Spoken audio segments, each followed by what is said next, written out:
वादे में double engine की तरह फेल भी होती जा रही है। आज अमीर और अमीर होता चला जा रहा है और गरीब होता चला जा रहा है। 1 ट्रिलियन इकोनॉमी के जुमले में जो हमारे गरीबी रेखा के नीचे जा रहे लोग हैं, उनको वापस से ऊपर उठाने के लिए सरकार की कोई नीति आने वाली है।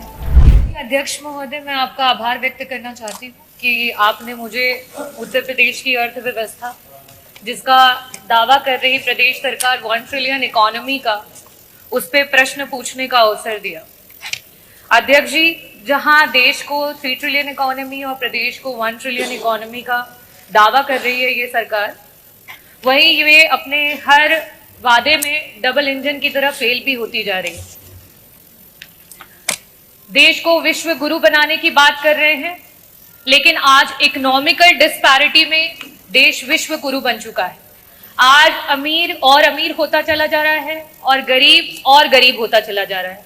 वो स्वयं आपके आंकड़े बताते हैं कि आज पूरे देश में 60 करोड़ लोग हैं जो कि राशन पे आश्रित हो चुके हैं और प्रति वर्ष 6 करोड़ लोग ऐसे हैं जो आपकी गरीबी रेखा से नीचे चलते चले जा रहे हैं।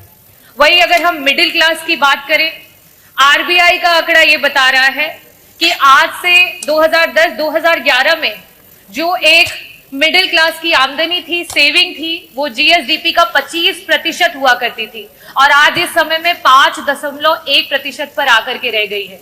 आज गरीब के पास कोई पैसा, आज मिडिल क्लास के पास कोई पैसा नहीं है उसकी पॉकेट में बचाने के लिए। वही अगर मैं बात करूं महिलाओं की, तो नियमित वेतनभोगी जो हमारी महिलाएं 22% थी, आज कहीं ना कहीं वो 22% से गिर के 16% पे आ चुकी है। हम 1 ट्रिलियन इकोनॉमी की अर्थव्यवस्था की बात कर रहे हैं, लेकिन हमारी 6 करोड़ की आबादी प्रति वर्ष गरीबी रेखा के नीचे चलती चली जा रही है। हमारी महिलाओं की नौकरियां जाती चली जा रही है, हमारे मिडिल क्लास का पैसा जाता चला जा रहा है। कहीं ना कहीं इस जुमले का शिकार पूरे प्रदेश का गरीब, पूरे प्रदेश का नौजवान, पूरे प्रदेश की महिलाएं और मिडिल क्लास हो रही है।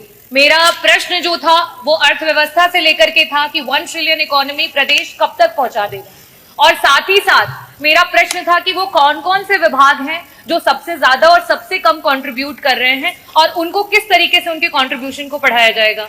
मंत्री जी, जो जवाब आया है उसमें विभिन्न प्रमुख सचिव जो इसके लिए रिस्पॉन्सिबल हैं, उन विभागों के नाम आए हैं, लेकिन किसका कितना % कंट्रीब्यूशन है, क्यों कम है, कैसे ज्यादा होगा, उसकी कोई भी इसमें वर्णन नहीं दिया गया है। मंत्री जी, जो डेटाज अवेलेबल हैं आपके और गवर्नमेंट के, उसके अनुसार एग्रीकल्चर डिपार्टमेंट, इंडस्ट्रियल डिपार्टमेंट और एम्प्लॉयमेंट, ये तीनों मिलकर के ही हमारी अर्थव्यवस्था को सुधार कर सकता है। और आज स्थिति ये है कि अगर हम पिछले वर्ष से अभी के ग्रोथ रेट की बात करें, अगर जिस ग्रोथ रेट से हम चल रहे हैं, आज से आगे आने 20 से 25 सालों में भी हम 1 ट्रिलियन इकोनॉमी तक नहीं पहुंच सकते हैं। हमें 20% ग्रोथ रेट की आवश्यकता है और यहाँ हमारा ग्रोथ रेट 10%, मीन अगर हम देखें तो सिर्फ वहां तक पहुंच पाया। मेरा आपसे प्रश्न ये है कि ये 1 ट्रिलियन इकोनॉमी के जुमले में जो हमारे गरीबी रेखा के नीचे जा रहे लोग हैं, उनको वापस से ऊपर उठाने के लिए सरकार की कोई नीति आने वाली है। जो हमारी मिडिल क्लास है, जिसकी 25% जीएसडीपी तक की सेविंग्स हुआ करती थी, आज 5% हो गई है, उस मिडिल क्लास की पॉकेट से वापस भरने के लिए क्या सरकार की कोई नीति आने वाली है। जो हमारी महिलाएं 22% तक थी, उन्हें बढ़ा करके आगे लेकर के जाना चाहिए, आज 16% पे आ चुकी है। उन महिलाओं को वापस से नौकरी पे लाने के लिए सरकार की कोई योजना है। और साथ ही साथ मंत्री जी, विभागों का वर्णन आपने तो नहीं दिया, मैं आपसे दूसरा यह सवाल करना चाहूंगी कि एग्रीकल्चर डिपार्टमेंट को 4 गुना काम करना पड़ेगा, हमारे इंडस्ट्री डिपार्टमेंट को 3.5 गुना काम करना पड़ेगा और एम्प्लॉयमेंट रेट को 4 गुना काम करना पड़ेगा। जब आप पिछले 2017 से लेकर के 2025 तक उस ग्रोथ रेट को नहीं कवर कर पाए हैं, तो आगे आने वाले समय में आप 5 साल का दावा कर रहे हैं कि 5 साल में आप 1 ट्रिलियन इकोनॉमी बनाएंगे, आप कैसे बनाएंगे। और मैं पूरी उम्मीद करती हूँ कि मंत्री जी जब भी जवाब देते हैं बहुत ही डेटास के साथ देते हैं। मैंने जिस तरीके से जीएसडीपी का 25% का डेटा रखा है, महिलाओं का डेटा रखा है, साथ में गरीबी रेखा से प्रति वर्ष जिस तरीके से लोग नीचे आते जा रहे हैं उनका डेटा रखा है, मैं पूरी उम्मीद करती हूँ कि उस डेटास के साथ ही जवाब मिलेगा। बहुत बहुत धन्यवाद। उत्तर प्रदेश ने $1 ट्रिलियन की इकोनॉमी बनाने के लक्ष्य को रखा है और भारत 3 नहीं बल्कि $5 ट्रिलियन की इकोनॉमी बनने के दिशा में अग्रसर हुआ है। आपकी पीड़ा को मैं समझ सकता हूं, क्योंकि जो आपके नेता बोलते हैं कि भारत कभी विकसित देश नहीं बन सकता, तो आप तो उनका अनुसरण करेंगे ही करेंगे कि उत्तर प्रदेश कभी $1 ट्रिलियन की इकोनॉमी नहीं बन सकता। ये वक्तव्य आपका अपनी पार्टी के अनुसार, समाजवादी पार्टी की मंशा के अनुरूप उपयुक्त ही है। लेकिन भारत आज दुनिया की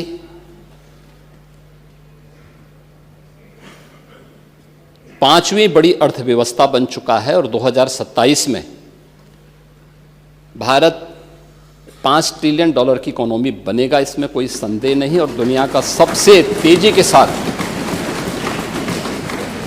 उभरती हुई अर्थव्यवस्था के रूप में सर्वाधिक ग्रोथ रेट के साथ भारत आज दुनिया की एक बड़ी अर्थव्यवस्था के रूप में आगे बढ़ रहा है। और मुझे लगता है कि 140 करोड़ भारतवासियों को इस पर गौरव की अनुभूति होनी चाहिए। हो सकता है कुछ लोगों को इसमें अच्छा नहीं लग रहा हो, क्योंकि जिनका अपना पर्सनल एजेंडा होता है वह देश के विकास को अच्छा नहीं मानेंगे। लेकिन आदरणीय प्रधानमंत्री जी की प्रेरणा से, उनके विजन के अनुरूप उत्तर प्रदेश ने भी $1 ट्रिलियन की इकोनॉमी बनने की दिशा में एक बड़े कार्यक्रम को आगे बढ़ाया है। हमने 2022 से इसके लिए एक व्यवस्थित कार्य योजना को आगे बढ़ाया है और उसके अनुरूप सरकार ने अपने कार्यक्रम को तेजी के साथ 10 सेक्टर में हमने इन कार्यक्रमों को आगे बढ़ाया है। और मुझे लगता है कि आपके जो उत्तर आपको यहाँ से भेजा गया होगा उसमें विस्तृत रूप से दिया गया है कि 10 सेक्टर जो बनाए गए हैं, हर सेक्टर में कोई ना कोई अपर मुख्य सचिव या प्रमुख सचिव स्तर का अधिकारी उसकी नियमित मॉनिटरिंग करता है। मासिक रूप से उस सेक्टर से जुड़े हुए किसी वरिष्ठ मंत्री के द्वारा उसकी समीक्षा की जाती है। उसके कुछ सुनिश्चित पैरामीटर और इंडिकेटर्स तय किए गए हैं उनको अचीव करने के लिए, और सीएम डैशबोर्ड के माध्यम से मासिक रूप से इसकी समीक्षा होती है। हर तीसरे महीने मैं स्वयं भी इसकी समीक्षा करता हूं और मुझे बताते हुए प्रसन्नता है कि पिछले 3 वर्ष के अंदर जो हमने टारगेट तय किए थे हमने उसको सफलतापूर्वक प्राप्त किया है। इसी का परिणाम है कि जब हमारी सरकार आई थी 12 लाख करोड़ की उत्तर प्रदेश की जो इकोनॉमी थी, इस वित्तीय वर्ष के अंत में वह 27.5 लाख करोड़ की इकोनॉमी बनकर के उभरेगी। और यह उन स्थितियों में जब हो रहा है जब पूरी दुनिया आर्थिक मंदी के दौर से इस देश दुनिया की वैश्विक महामारी कोरोना के बाद उस दौर से गुजरी थी। मेरा यह मानना है कि जो ग्रोथ रेट उत्तर प्रदेश की है आज वह देश की सर्वाधिक अच्छी ग्रोथ रेट है।